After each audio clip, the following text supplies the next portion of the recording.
Te cambio una canción por el coraje de tus jóvenes manos combatientes.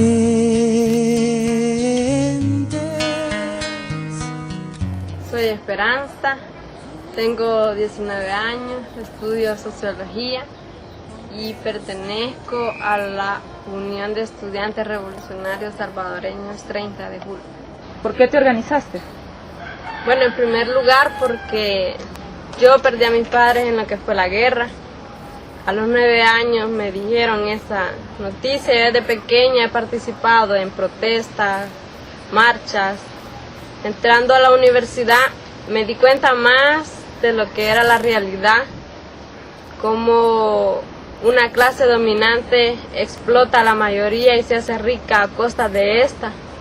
Y también me di cuenta que no bastaba con darse cuenta de esa realidad, sino que hacer algo por cambiarla, no desde un pupitre, sino que apoyando a las organizaciones. Te cambio esos 20 años duplicados a causa de esta guerra necesaria,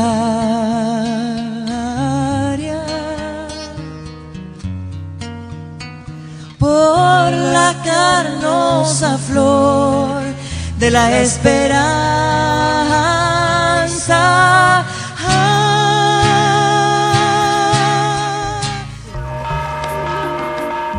Lucha, pasión y entrega han caracterizado al movimiento estudiantil salvadoreño durante más de 100 años de resistencia contra la explotación y la injusticia.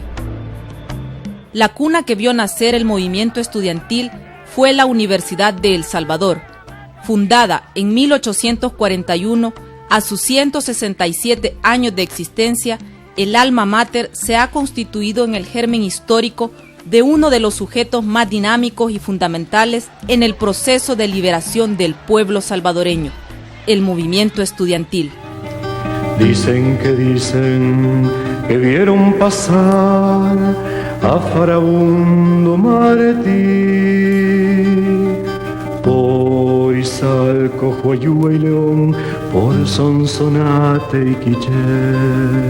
Dicen que vieron pasar a Farabundo Martí por Izalco, Huayúa y León, por Sonsonate y Quiché, por Nicaragua y El Salvador, por Guatemala pasó, con su luz de liberación Farabundo llegó. El negro, Farabundo Martí, líder de la clase trabajadora de principios del siglo XX, de ser estudiante de la Universidad de El Salvador, se constituyó en un cuadro organizador de categoría internacional. En 1927, Farabundo Martí, Mario Zapata y Alfonso Luna impulsan la Asociación General de Estudiantes Universitarios Salvadoreños, AGEUS. Hablar de AGEUS es una cuestión histórica. Las luchas de los estudiantes han estado vinculados fundamentalmente a lo que AGEUS ha hecho. Fue en 1920, en dictadura de los Meléndez, que por su lucha solidaria fuera expulsado de El Salvador. Guatemala fue su destino y algunos años allí vivió. Fue jornalero, albañil, maestro, sufrió con ellos la explotación. Fue militante centroamericano, propagandista y agitador. Organizó la lucha del pueblo y regresó a El Salvador. Sin que nadie lo imaginara, volvió a su tierra y se incorporó a los frentes trabajadores como cuadro organizador. Dicen que vieron pasar a Farabundo Martí. Farabundo fue miembro del Partido Comunista de El Salvador. Impulsó el periódico Estrella Roja, principal órgano de difusión de la izquierda revolucionaria del momento. Luchó contra el imperialismo norteamericano junto a Augusto César Sandino en la Segovia, Nicaragua. Martí, Luna y Zapata fueron capturados por el ejército cuando participaban en la planificación de la insurrección popular de 1932. contra el dictador Maximiliano Hernández Martínez. El levantamiento fue brutalmente reprimido por el gobierno.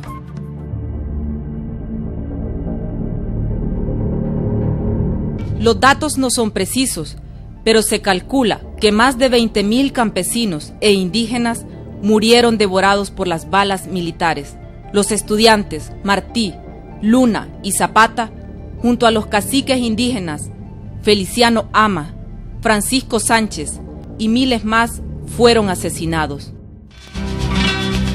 Compañero, estudiante, denunciando la violencia, vas despertando conciencia, ayudando a este resurgir.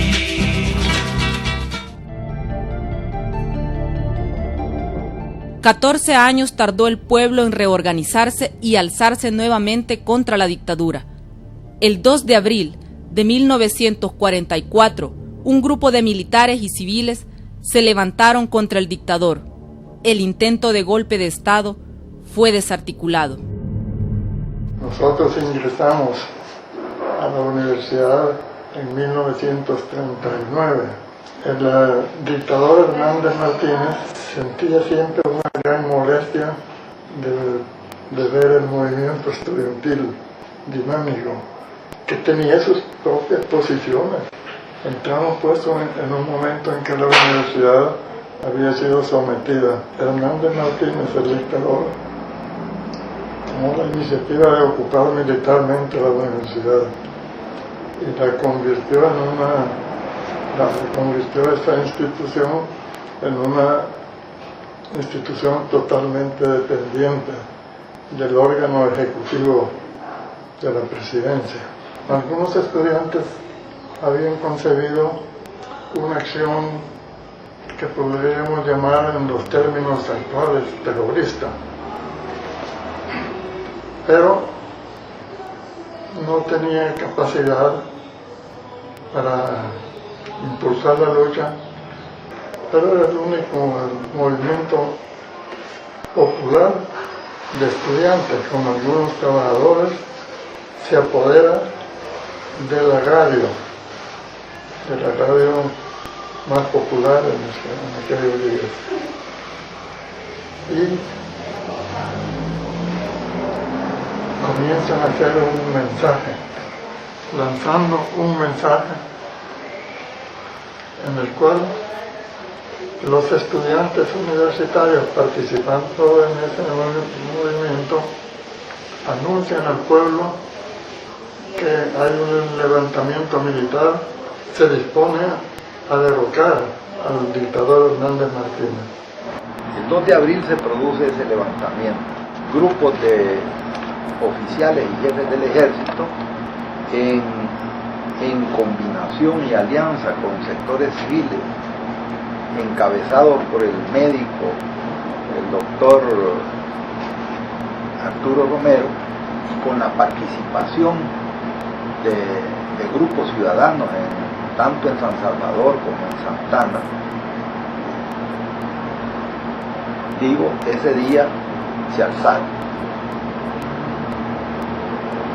Combatieron 3 días y el tirano logró derrotar la insurrección. Entonces vino una época de terror. El tirano decretó el estado de sitio y la ley marcial con toque de queda, así le llamaban. Todos los días los camiones del gobierno recogían cadáveres en las calles de San Salvador.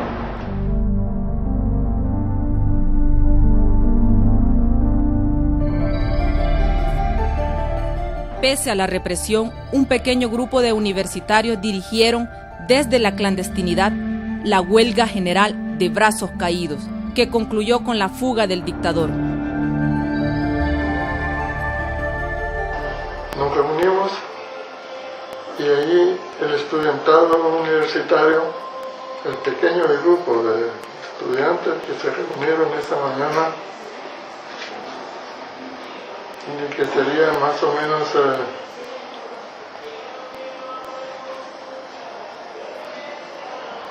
el retorno a las actividades.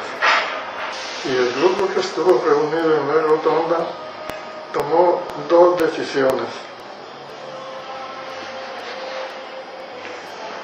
La primera fue declararse en huelga indefinida. La universidad cerrada en huelga indefinida. Y en segundo lugar, acuerda nombrar un pequeño grupo llamado el Comité Secreto. Y tuvo el grupo estudiantil en sus manos el destino de la nación. Les digo, hay una gran verdad. Todo el país está en contra del dictador. Eso lo debemos de aprovechar. Se aprueba ordenar a toda la nación la paralización del país. Un día, en clase de álgebra, recuerdo bien, cuando se aparecieron dos estudiantes universitarios que irrumpieron en la clase, dijeron con permiso, y antes de que les dijeran que tienen permiso, entonces empezaron a hablarnos y hacernos el llamamiento de irnos a la huelga. Fue un llamamiento muy, digamos, impresionante, emotivo. Recuerdo que después comentamos entre nosotros que nos habíamos sentido como un escalofrío en la espalda al oír a estos muchachos. Sus últimas palabras fueron: esta es una lucha que terminará cuando caiga el tirano. Se fueron ellos y nos levantamos. Nos pusimos de pie los que estábamos en la clase, que éramos unos 30 o 32, algo así. Nos levantamos y dijimos: nos vamos a la huelga. El terror siguió, se acentuó. Al ver el desafío ese de la huelga, el tirano Martínez arreció la represión. Pero la huelga fue creciendo. Paró casi todo el comercio de San Salvador, sobre todo. Y a continuación pararon los empleados públicos, paralizaron el Estado. Esa fue, digamos, el golpe ya de gracia para la dictadura. Entonces Martínez renunció y se fue. Renunció el 8 de mayo y se fue del país el 9 de mayo.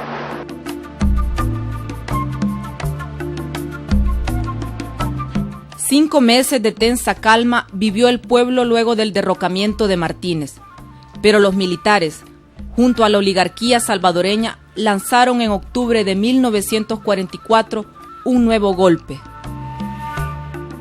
En respuesta, estudiantes universitarios, junto a trabajadores, se enfrentaron al ejército, siendo los escenarios de la heroica jornada el Llano El Espino en Aguachapán y el barrio San Miguelito en San Salvador. Pero la traición y la inexperiencia cobraron su precio a los revolucionarios.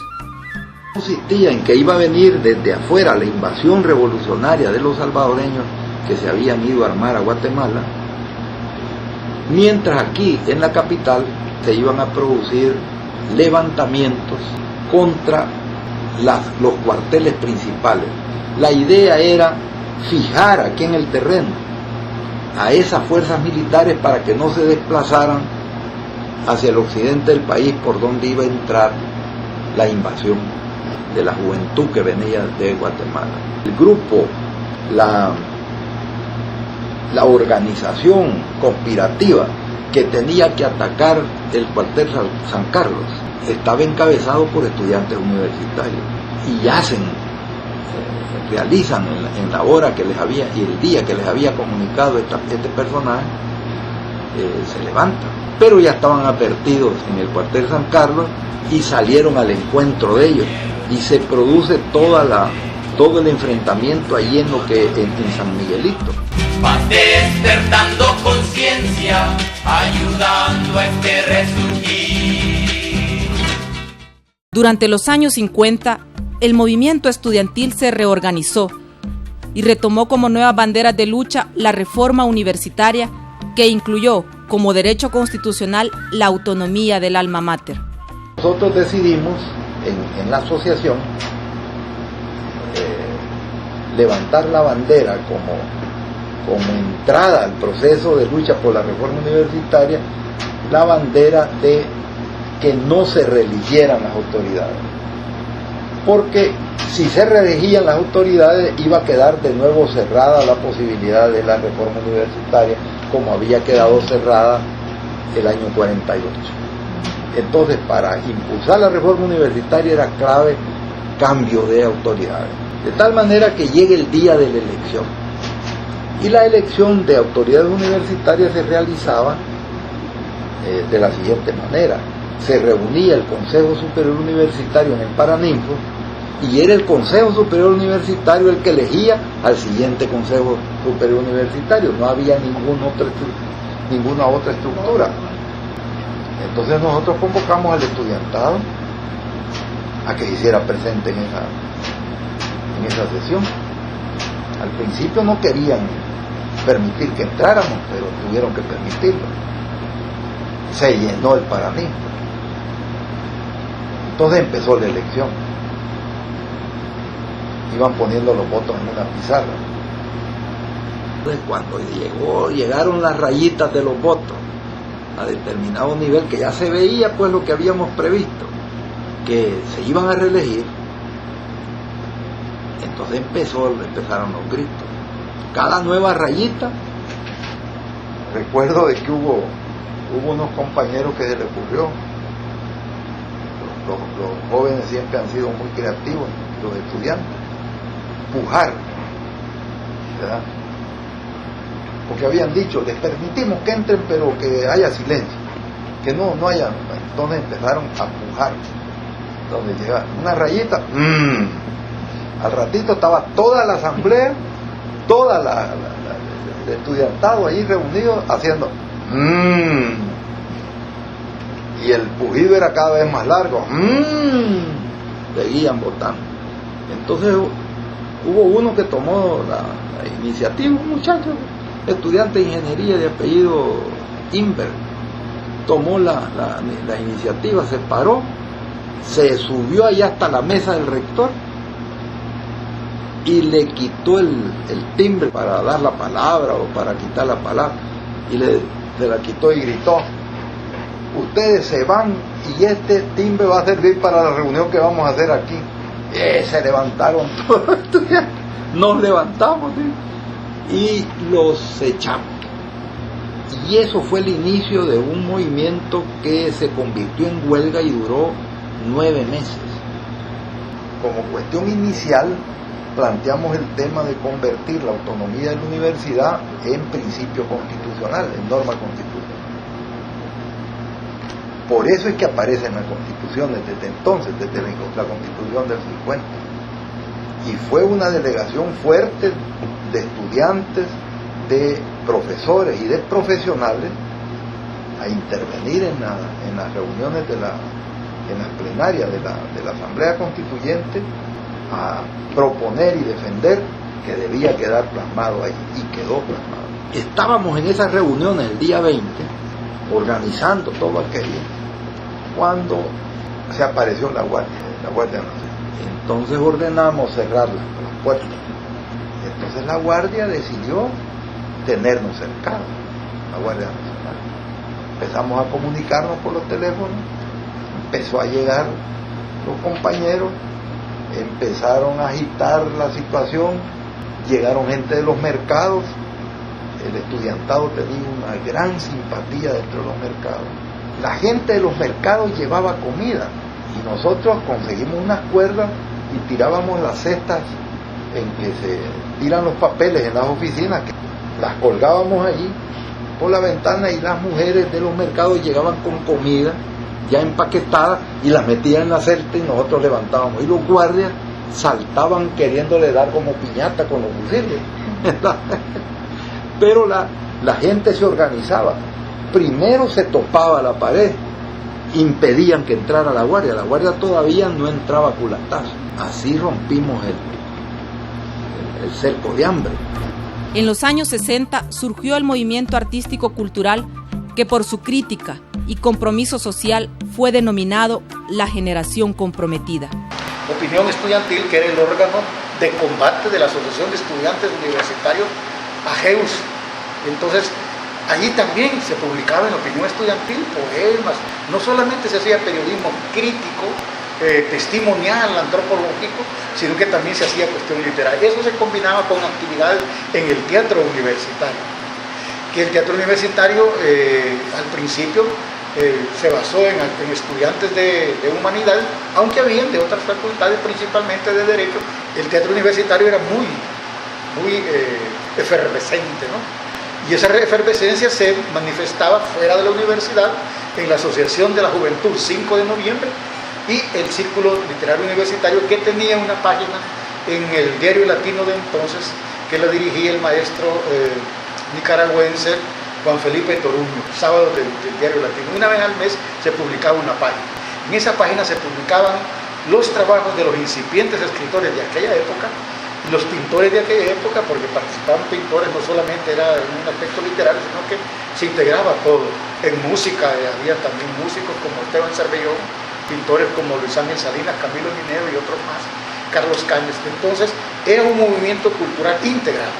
Y continuamos haciendo las labores que hacíamos con las publicaciones nuestras, como Vida Universitaria, como Opinión Estudiantil, que no era órgano, no lo dirigíamos nosotros, sino que lo hacía la Asociación de Estudiantes Universitarios AGEUS, y ellos tenían su consejo de redacción, pero nosotros los ayudábamos porque podíamos hacerlo, que estábamos integrados a todo un movimiento verdaderamente estudiantil y nacional, porque la universidad era conciencia crítica de todos los aspectos políticos de este país. No solamente aspiraba a tener una excelencia académica, sino que esa excelencia académica la hacía aterrizar o la encarnaba en la realidad, siendo conciencia crítica de todos los aspectos de la sociedad salvadoreña. Uno de los personajes más emblemáticos de esa época fue el poeta Roque Dalton. Roque hizo un gran aporte en el proceso de usar elementos críticos, estéticos, bien elaborados para la poesía escrita en verso en nuestro país. Esos que dicen que es panfletario son los que se van por el lado fácil. Por eso es que no me gusta a mí para explicar, cuando digo la indisciplina, digan, tiene más datos. Sí, hay algunas cosas, pero es una cosa no muy subjetiva, sino que es muy objetiva. Objetivamente, cuando digo, no, Roque jugó bien su papel. Nosotros estamos trabajando un grupo importante de poetas latinoamericanos en otra dirección. Una poesía que en lugar de cantar plantee problemas, plantee los conflictos, plantee las ideas que son muchísimo más eficaces que los himnos para hacer que el hombre cobre conciencia de sus problemas en la lucha de liberación de nuestros pueblos, por ejemplo. Se trata justamente de que tomemos conciencia de que lo que hicimos nosotros fue sacudir el medio mediocre provinciano de los años 60, de los 50 para acá, pues de los años 60 más que todo, el 56, 57, cuando nosotros damos el campanazo para algunos aspectos orgánicos de estas asociaciones. La bala que me hiera será bala con alma. Cuando sepas que he muerto, no pronuncies mi nombre, porque se detendrá la muerte y el reposo.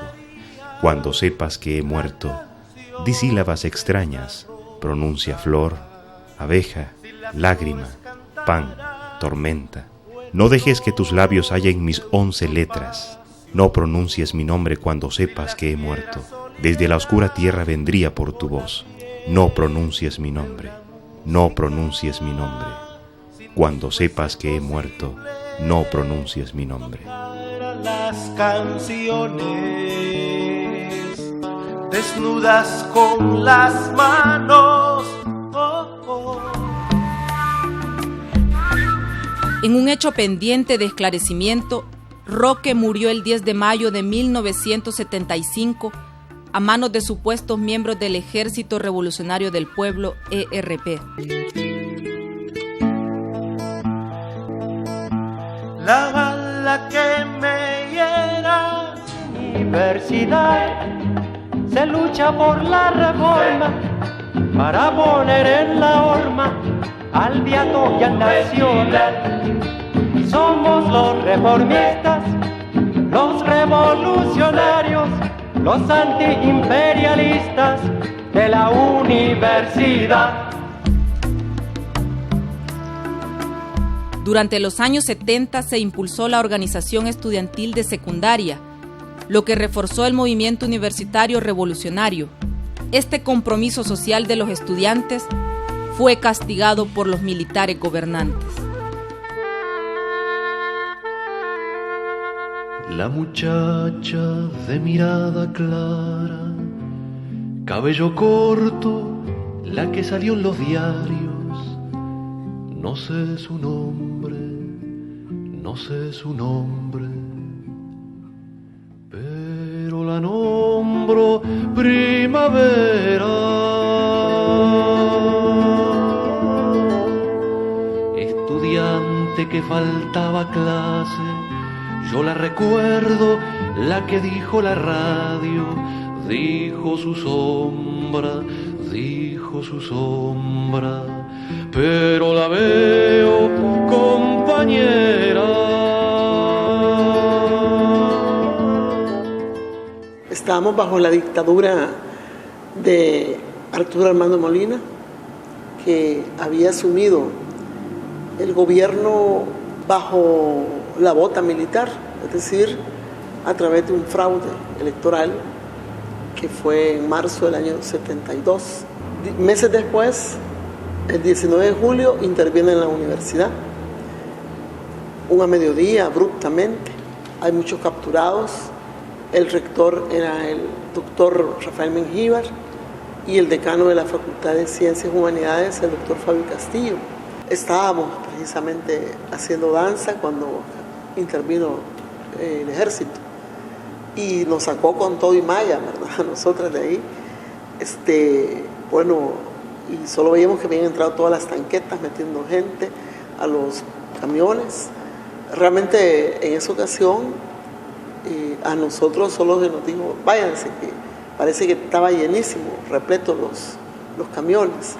Entonces de ahí yo salí en esa situación rápido por la Facultad de Derecho y pude observar que cientos de personas eran capturadas, llevadas, y todos los militares pues entraron. Después empezamos fuera de la universidad a buscar reagruparnos, cómo entrar, a conocer qué había pasado. Entre el 70 y 72 existía prácticamente el MEP, Movimiento Estudiantil Político, con Clara Elizabeth, con Felipe Peña, Atilio Corbera.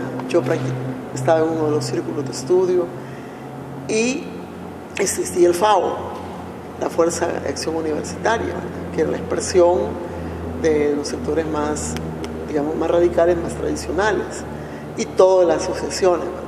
En el año 75 se da un desprendimiento de fuerza que va a constituir la Liga para la Liberación, ¿verdad?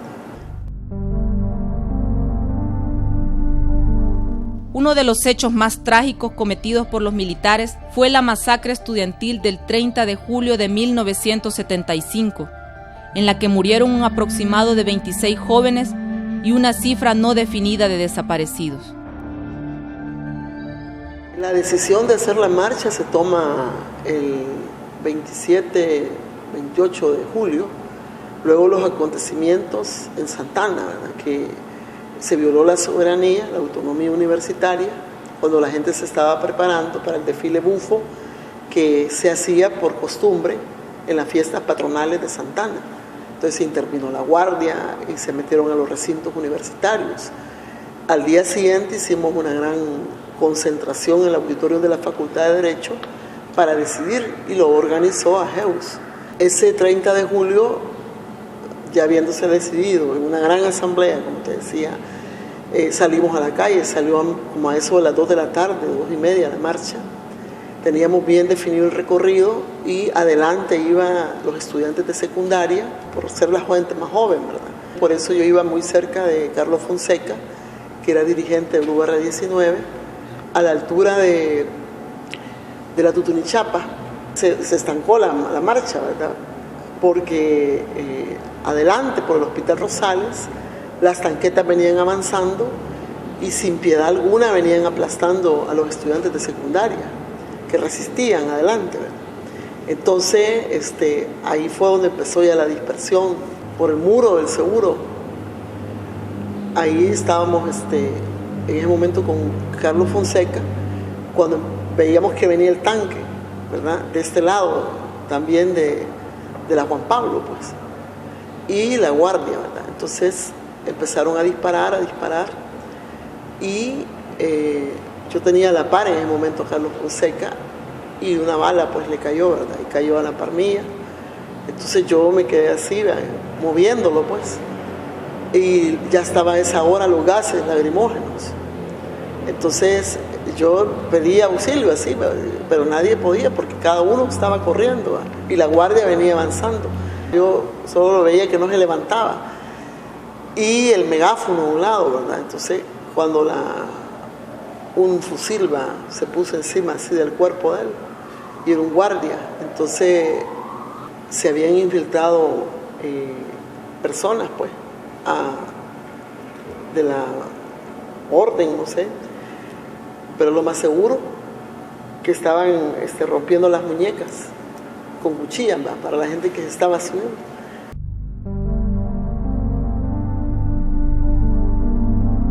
La década del 80 comenzó con el asesinato del arzobispo Monseñor Óscar Arnulfo Romero el 24 de marzo, a manos del grupo paramilitar denominado Los Escuadrones de la Muerte, que según la Comisión para la Verdad fueron creados por el mayor Roberto Dawison. Estamos dominados por los cerdos disfrazados con armas y garrotes para poder asustar.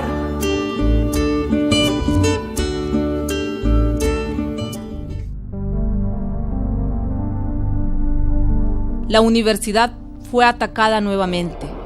El 26 de junio del año 80, el ejército realiza un despliegue militar sin precedentes. Miles de soldados acordonan el campus universitario, amenazando con tanquetas y armas largas. Luego de 3 horas, el saldo trágico fue de 30 estudiantes asesinados. Pese a esta situación, los estudiantes se reorganizaron y emprendieron una de las fases más difíciles, la universidad en el exilio, bajo el lema "La universidad se niega a morir". También nos organizamos para iniciar las labores académicas en lo que llamamos la universidad en el exilio. Eso fue ya para 1982, enero del 82. Contribuimos grandemente a que la universidad funcionara, formamos las comisiones de finanzas, fuimos a constituir los órganos de gobierno, Asamblea General Universitaria y juntas directivas. Entonces eso daba muestras de que a pesar de la represión, la lucha de los estudiantes continuaba y se seguía fortaleciendo.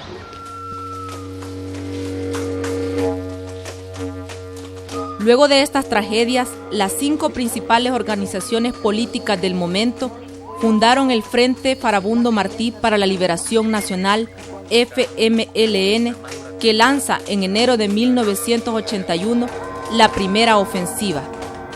Esta acción marcó el inicio de la Guerra Civil Salvadoreña, en la cual participaron cientos de estudiantes. El movimiento estudiantil organizado, como decía, pasa a formar parte de las estructuras revolucionarias guerrilleras. Entonces todo el 81 la lucha política era bastante difícil. Los organismos de inteligencia del ejército nos mantenían informados a los oficiales de que se estaba generando toda una conspiración aquí al interior de la universidad con conexiones con los movimientos insurgentes. El ejército también había infiltrado la Universidad Nacional en esa época y había muchos informantes que pasaban sus reportes en forma periódica de todo lo que se estaba dando aquí en la Universidad Nacional. Inclusive yo recuerdo, y esto es como una anécdota que le voy a contar, es que alguien decía de que había que mandar a vender drogas aquí a la Universidad Nacional, marihuana y otro tipo de drogas para que los estudiantes las consumieran, y eso iba a corromper un poco, digamos, estos movimientos estudiantiles y ese fervor revolucionario que había. Levantemos para siempre la espalda, destrocemos el látigo que nos quiere marcar. Campesino, por tu propia tierra, obrero, por tu propia fábrica, estudiante, por tu propia idea, busquemos lo que ha de emancipar. Durante los 12 años de guerra civil, miles de estudiantes participaron en la dinámica de lucha popular, teniendo como principales referentes la Asociación General de Estudiantes Salvadoreños, AGEUS, el Frente de Estudiantes Universitarios Salvadoreños, FEUS, y el Frente de Estudiantes Revolucionarios Salvadoreños, FERS. Que para 1984 ya teníamos un movimiento estudiantil bien organizado en toda la universidad, incluso en los centros regionales. Los estudiantes que asumían una posición más decidida, más consecuente, también pasaban a englosar las filas de las estructuras guerrilleras, de los comandos urbanos. Entonces el estudiante efectivamente jugó un papel importante en la lucha revolucionaria de este país. Los estudiantes se convirtieron en un elemento importante en el proceso de lucha revolucionaria.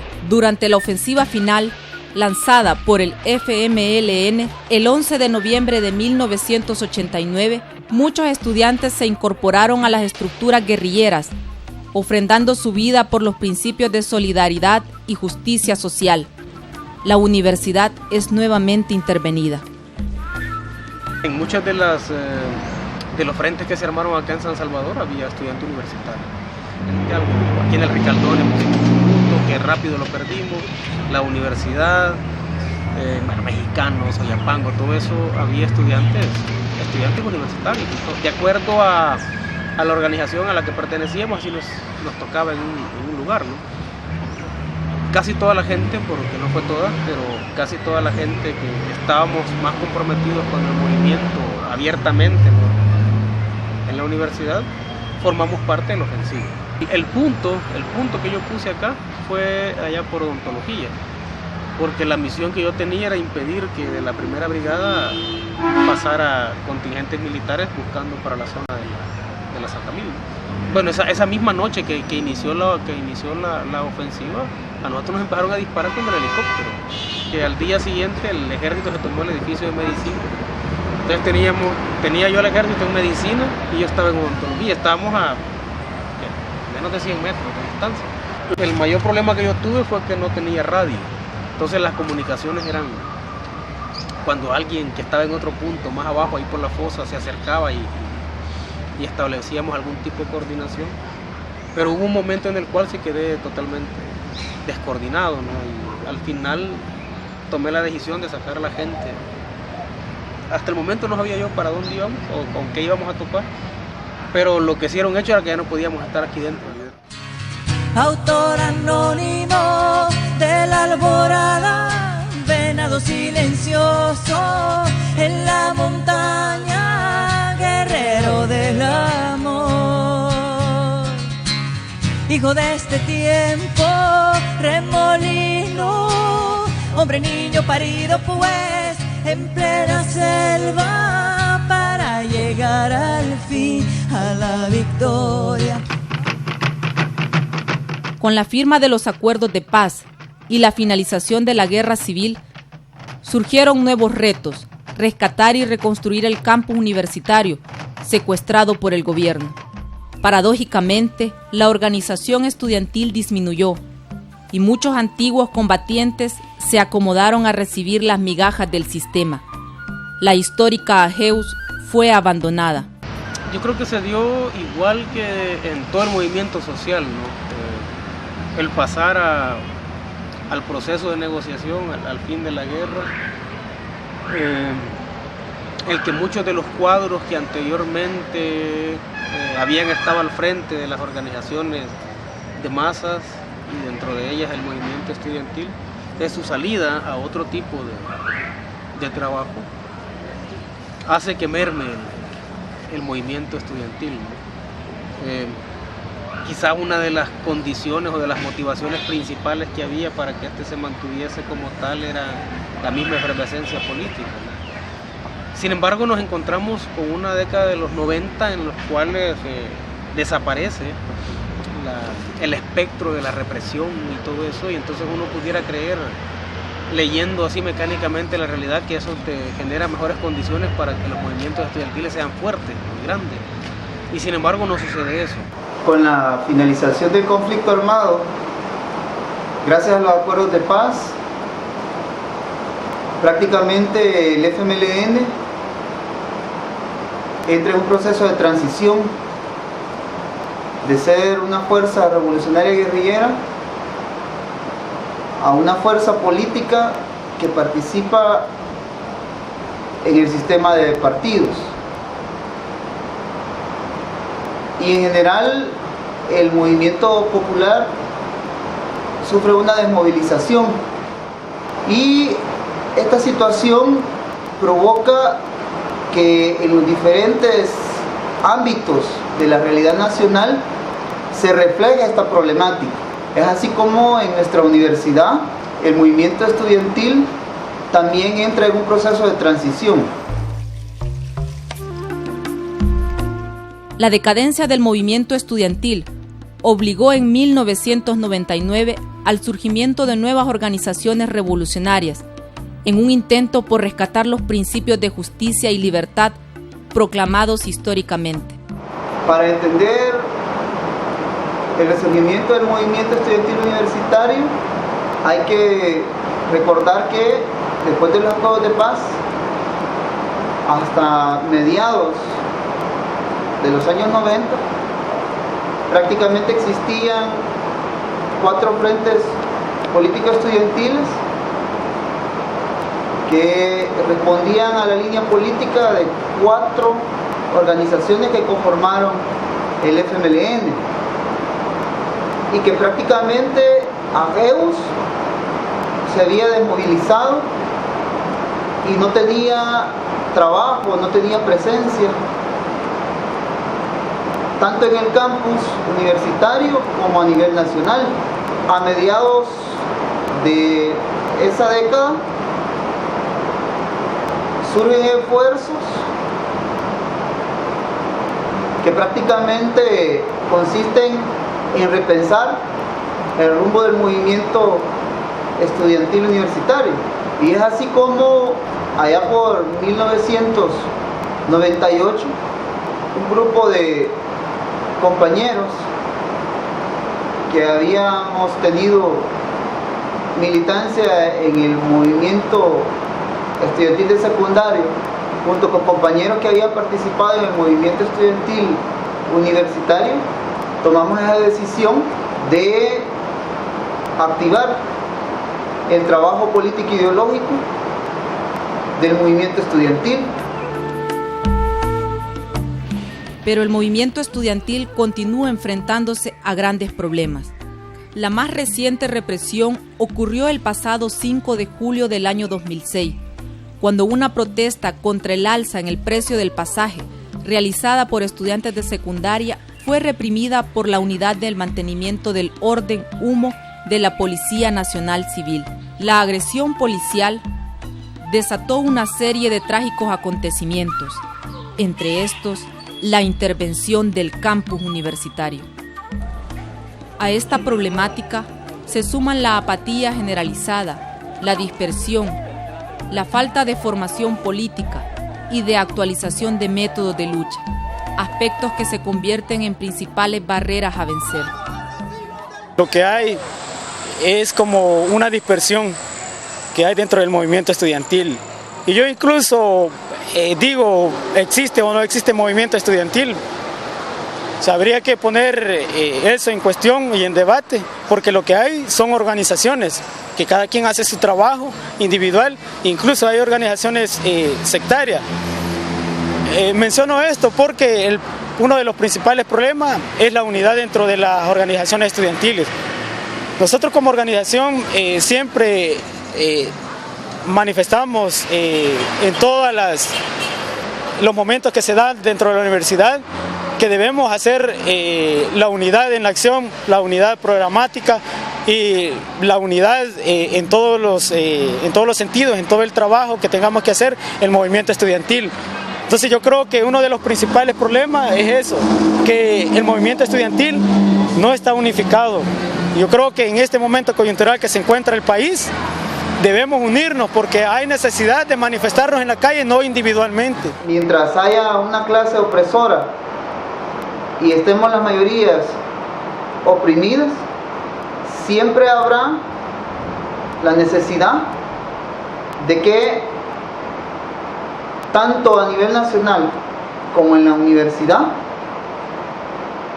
surja un movimiento estudiantil que defienda los intereses de clase de los trabajadores. En estos momentos se requiere que se coordinen las actividades de los estudiantes. Los estudiantes andan muy espontáneamente, pero necesitan un instrumento ideológico para hacer las cosas, porque todas las cosas, yo creo que el espontaneísmo es bueno, y ahí está. ¿Por qué el espontaneísmo es bueno? Porque la mujer y el hombre por naturaleza son creadores, y en las cosas, y en las posturas ideológicas, en las posturas políticas, en las posturas sociales, en las posturas educativas, se requiere de la creación, no del dogmatismo, no de lo sectario. Entonces, pero sí requiere también tener, uno se maneja bien porque tiene una columna vertebral. Esa columna vertebral requiere precisamente de que esté bien. Entonces había en los movimientos estudiantiles y alrededor suyo, en los movimientos artísticos, literarios, culturales, estéticos, había una conducción. La conducción siempre es necesaria, pues, porque ya los movimientos sociales, en este caso los estudiantiles, requieren de un ordenamiento, ¿no? Con toda la riqueza que tiene el estudiante y la energía que tiene el estudiante para enriquecer eso, ¿no? Ahora, el jardín más rojo de El Salvador debe abrirse paso entre la maleza, debe solucionar sus contradicciones internas para consolidarse en el sujeto glorioso que junto al pueblo salvadoreño sea capaz de enfrentarse a su más feroz enemigo y continuar sembrando la historia de esperanza. Te cambio esos 20 años duplicados a causa de esta guerra necesaria,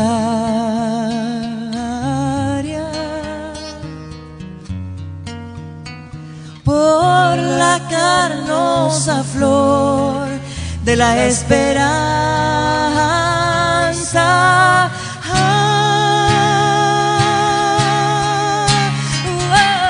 Autor anónimo de la alborada, venado silencioso en la montaña, guerrero del amor, hijo de este tiempo, remolino, hombre niño parido pues en plena selva, para llegar al fin a la victoria, para llegar al fin. Vámonos todos juntos. Autor anónimo de la alborada, venado silencioso en la montaña, guerrero del amor, hijo de este tiempo, remolino, hombre niño parido pues en plena selva, para llegar al fin a la victoria, para llegar al fin.